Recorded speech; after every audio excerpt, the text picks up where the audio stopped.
And future landlords and curious landlords, this video is going to show you how to find renters using Zillow Rental Manager. So from the time that you list, meaning the time that it goes live on the platform, and in this case, live on Zillow, to the time that you get a paying renter walking through the door, on average, that's 3 weeks, and that is nationwide. Even though we know that in parts of the Southeast United States and also in Arizona, the rental market is weakening a little bit, and so it's a little bit more challenging in those areas. And if you are in Arizona or the Southeast US, keep watching because I'm going to do everything I can to help you get renters fast. I know it can be really scary when you have to pay both mortgages and that's not what you were expecting to do. And obviously, if you are outside of the Southeast US or Arizona, this video is still relevant to you. I'm just calling them out because they're having a little bit of trouble right now. By the end of this video, which will be both part tutorial and part strategy, because I like to set up my tutorial videos that way because I think just a straight tutorial is boring. So this video will be tutorial and strategy, so hopefully it won't be as boring. Anyways, by the end of this video, you should have a rental property listing on Zillow that will appeal to a wide variety of renters. And that would be the start date of that 3-week stretch, is when you go live on Zillow or whatever platform you choose. So by the end of this video, you should have a listing on Zillow that will have wide appeal. And the reason why wide appeal is important is because obviously the more eyes, the more interest you have on your rental listing, the sooner it's going to rent. And on the flip side of that, I'm also going to explain in this video how to write your listing in a way that turns off problematic tenants, because I think writing your listing language is very important to prevent problems before they show up. A lease is really important when the problem is already there, but a rental listing can help that never happen. And obviously, in a perfect world, we don't want that to happen. And I say this in a ton of my videos, but it's because I mean it. I don't have a lot of issues with renters, and I think it is because of that strategy. It signals to the renters I'm paying attention, and also the way you write it signals I've done this before, and so they'll move on. Landlords should be on rental platforms, big rental platforms, at least 2. And the reason for that is because of all the attention and the volume of interest you get when people have that brand recognition. And so Zillow is one of them that I use for that. I also am often on a 2nd or 3rd platform, never more than that. And that comes up a lot with my consulting clients. Like they'll hear about 7 different rental platforms that some list is saying that they have to be on. That is not my strategy. My strategy is to work as hard as I need to fill my rentals. And usually 2 or 3 and 2 or 3 of the big ones will do the trick. And because I'm sure you're wondering, I am not paid by Zillow. I wish I was paid by Zillow. I'm just recommending Zillow because I personally use it. And the reason why I use it is because most people in the United States know what Zillow is. In addition to them having great brand recognition, they're the feeder website to 3 other smaller rental platforms, but significant rental platforms. And that is HotPads and also Trillia. And there's a 3rd one, but I can't think of it right now. Meaning you don't have to do anything besides publish your listing and it will send out to all those other platforms and then also show up on Zillow. But again, I just always keep my listings up on Zillow and I really like the platform as far as ease of use, the fees that it takes, which is that it doesn't take any fees from the landlord. And there's a lot of functionality in Zillow, which we'll talk about in this tutorial/strategy session.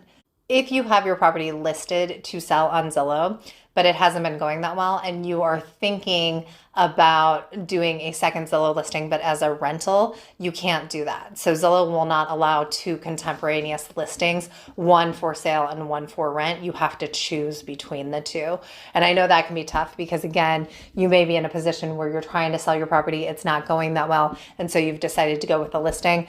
But as of right now, Zillow does not allow for that. And here's the part that you thought was coming. If you have already learned something or you do learn something in this video, please like it. Additionally, if you are new to landlording and looking for resources on landlording, this entire channel is about what it's like to have your first property, how to find tenants, how to background check, how to vet, etc. Since I know a lot of you are worried about people not liking your property, just a quick reminder in the form of my favorite quote, which is, a ship is safe in the harbor, but that's not what it is built for.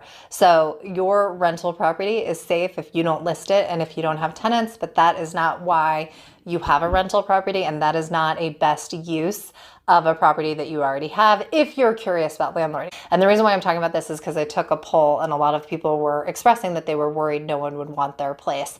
So even if your place is ugly, just charge less. Someone will rent it. Someone will take it. There will be a person that will appreciate a less attractive property at a cheaper price than a more attractive property at a higher price. In my experience, properties that are marketed well and priced well, they always rent. There's 34 million renters in the United States. It's probably a number that's growing, so you should not have any problem renting. It's just knowing what you need to do on the platform. I'm always surprised by how hard landlords are on themselves, particularly if they're perfectionists. Perfectionists often lose a lot of money trying to get the listing perfect because they really want the property to be perfect for their renters and perfect for the listing.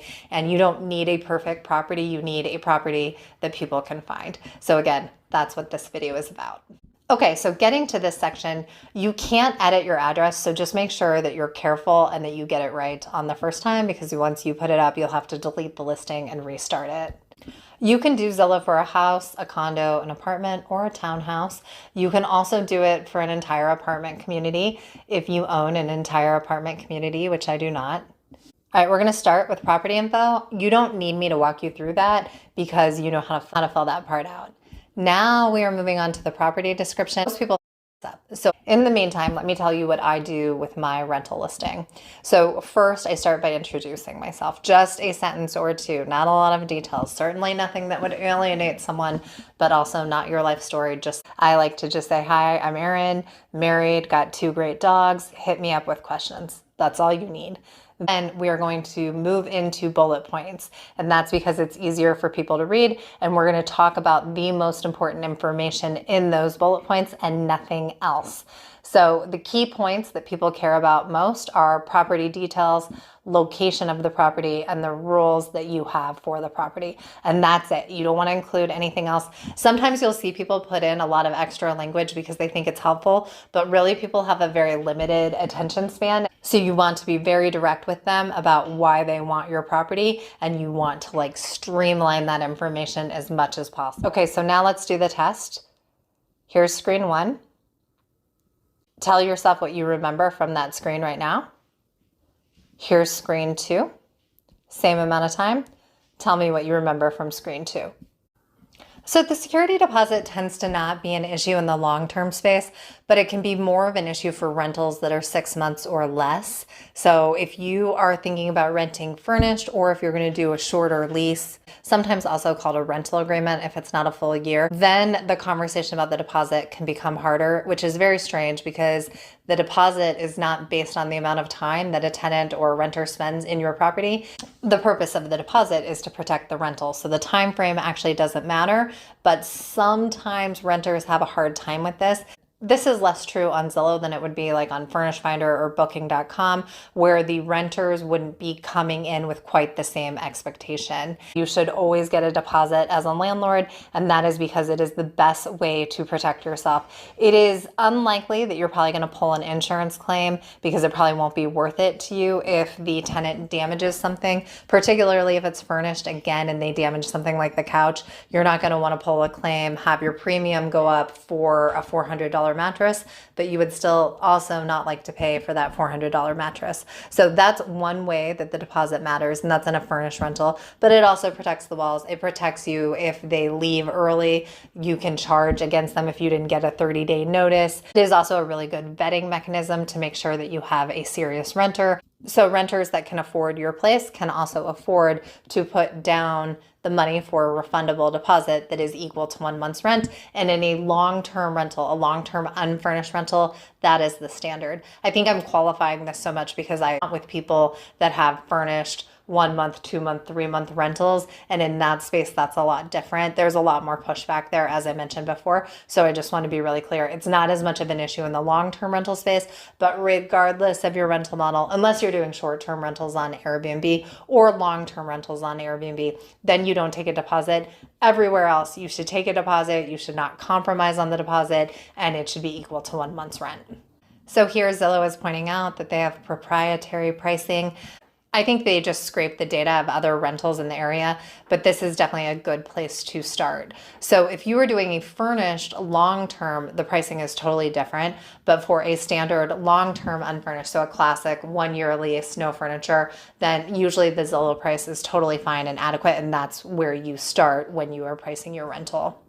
In this section, we have the offer. I do use offers strategically, and now is not a bad time to be strategic given that November and December are the absolute worst months for renting in the US. Sometimes in the warmer climates like Arizona or the Southeast US, it's not as hard, but this year it is going to be hard. So this would be the time to strategically use that discount if you're thinking about doing a discount or if you're having any trouble renting out your place. So I'm pulling these off my desktop computer. A few best practices for photos. So first, have them done professionally. That is a no-brainer. Open the curtains and blinds. Have at least one exterior shot of the front of the property and one exterior shot of the back of the property. Every photo should include everything in the room, so nothing should be cut off, and it should show the ceiling and the floor, and if it's outside, it should show the sky and the ground, and the whole property should be in the photo. If you add info to the caption, make sure it is informational. Don't put flowery language in the caption. Don't put flowery language anywhere in your rental listing. And that's because no one's reading the rental listing for high pros. They're reading it for information. So if you're ever going to ask them to spend the time or the mental energy to look at something in your listing, make sure that they're getting something back out of that. Make sure that the renter is receiving information that is valuable to them. There is a state, and it's not California or New York, but this state requires landlords to allow renters that make 2 times the income to rent ratio. So what I mean by that is that in the past, and I think in all the other states, although I'm not sure, I haven't run across a state yet, at least, that has this rule besides the one state that I will reveal in a second. But all the other states have a 3-to-1 ratio, meaning that if your property rents for $1,000 a month, the tenant needs to be making at least $3,000 a month at their job, right? So that's true for almost all the states. In a different state, it is 2-to-1. So if it's $2,000 and the rent is $1,000, you as a landlord can't turn them away for that reason. Okay, and then regarding the credit score, the same state that requires the 2x also has a requirement that you accept a credit report that wasn't issued for your property, but is no less than 30 days old. So if a tenant comes in and they already have a credit report and that credit report has been run in the past month, you have to take the credit report as the landlord. And the reason why they do this is so that renters don't have to continue to have their credit pulled, and also so they don't have to keep paying. And usually that's between $30 and $40, but the landlords don't have to pay that, the renters have to pay it. And this magical state that's not California, and it's not New York, and it's not Washington, and it's not on the East Coast, but it requires that landlords accept people that are 2-to-1, and that they also take a credit report that's been issued that is more recent than 30 days old. And the state I'm talking about is Colorado. By the way, I am from Colorado. I live in Mexico now for all the reasons you would think someone would leave the United States in the past year. But I grew up in Colorado. I love Colorado, and it's a fantastic state. All right, this monthly utilities fee. Is there anything more boring than a monthly utilities fee? Okay, so again, if it's a long-term unfurnished and the tenant is renting for 12 months, you are probably not paying for utilities. If you have a furnished rental and it's shorter than a year, there's a very good chance you are paying for the utilities. And the reason for that is because the renters book furnished rentals for convenience, and part of that convenience is also not having to set up a bunch of utility accounts. Now you can pass on that cost, but the landlord needs to have it all set up. So basically the person is just walking in and out. They are walking in and using your furniture and your utilities, and then they're walking back out when the lease is over. So if you're a landlord in that situation, usually I put a utilities limitation and then say if they exceed the utilities or exceed the monthly utilities, then I'm going to charge against the deposit for it. Right here we have fees. Most fees are one time and they happen at move in or move out. I get nervous about the volatility of utilities because they are not a fixed fee, and so you just don't want to blow up your rental with a particularly expensive month of utilities. All right, now we have fees. Just as a note, a deposit is always refundable. That's the nature of a deposit. A fee is usually a one-time thing and it's not refundable. And fees usually happen when someone's moving in and occasionally when they're moving out, but like you take the cleaning fee when they move in, you apply it when they move out. Okay, don't be afraid of the lease. Write in plain language the things that really matter to you. And this is where you're going to deter potential problem tenants. Okay, so when we were writing the description, I said that the important things to write down are what the property has, where the location is, and what your rules are. So if you've written your rules correctly, the renter already knows what the expectations are, and that was the deterring mechanism. It's because you're writing things like no cats, no glitter, no subleasing, no subleasing being a huge one, right? So then you're going to incorporate all of those elements back into the lease so that it will be at least the second time where they're seeing what your rules are. As a note here, don't be afraid of the lease. Write things in plain language and write what you really care about. This is where you want to have standards for what the expectation is.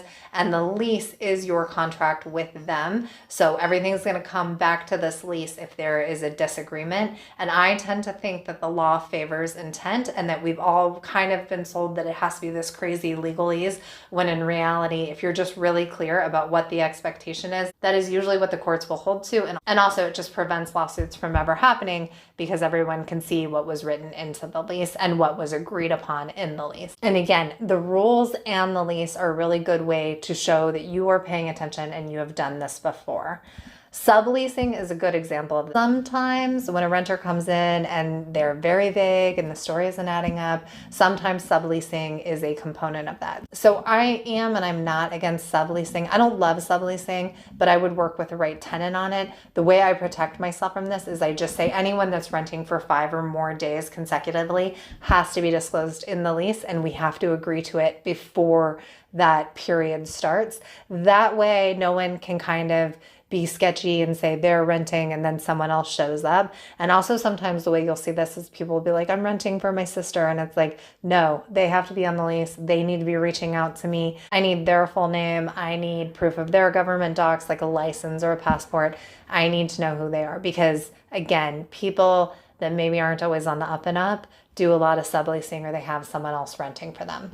I also like to remind people of the rules, like before I even issue the lease, just quickly, because I'm not going to waste my time on a lease if they're not going to agree to it. So you'll put in like your 2 or 3 most important rules when you're like emailing back and forth and just saying, just want to make sure you. And by the way, if you are new to landlording and you're nervous about landlording, that's what I do. I consult with people to help them feel more comfortable and have an easier transition into landlording. First is a 1-hour package where I will just answer your questions or also posit information that I feel like you need based off of your goals.